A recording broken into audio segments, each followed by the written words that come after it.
La Carla i el seu i sí. Un vespre, quan la Carla era al llit a punt de dormir-se, va descobrir amagat dins del cove de la roba bruta el seu primer i sí. La mare n'hi havia parlat alguna vegada, però no n'havia conegut mai cap fins aleshores. Són difícils de reconèixer a primera vista. No n'hi ha cap d'igual. L'Issi, que s'havia colat a la seva habitació, semblava ben poca cosa. Era petit i escarransit, tant que hauria cabut dins d'una sabata del pare. Caminava de puntetes i amb el cos mig encorbat. Es movia d'amagatall en amagatall, com si algú el perseguís.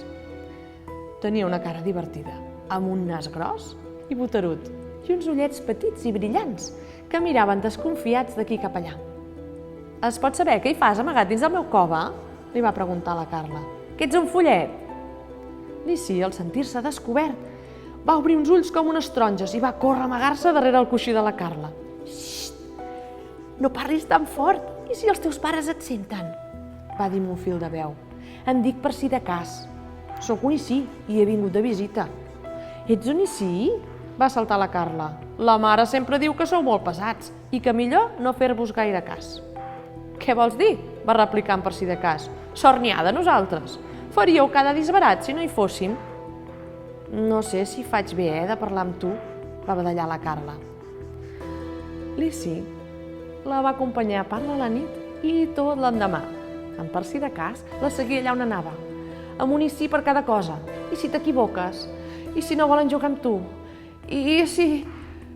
Oh, va acabar esgotada. Al vespre, parlant-la amb la mare, va entendre per què.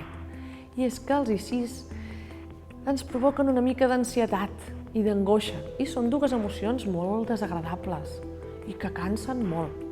La mare li va donar algunes pistes per treure-se'l de sobre de tant en tant, perquè a tots ens segueixen alguns Issis de tant en tant, i són nostres. Ens els fem nosaltres.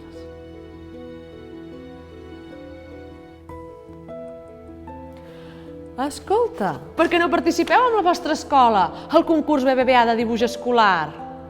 Clar, aquest any és la 36a edició. L'organitzen la Fundació d'Antigues Caixes Catalanes i BBVA Catalunya Caixa. L'any passat, els 6 contes per aprendre a ser feliços van quedar xulíssims amb les vostres il·lustracions. Aquest any, els 6 contes per créixer poden quedar... Tinc unes ganes de veure les vostres il·lustracions.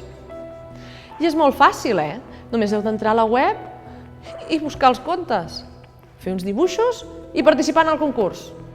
Ei, hi ha premis, Escolta, que val la pena. Va, us hi podeu posar ja.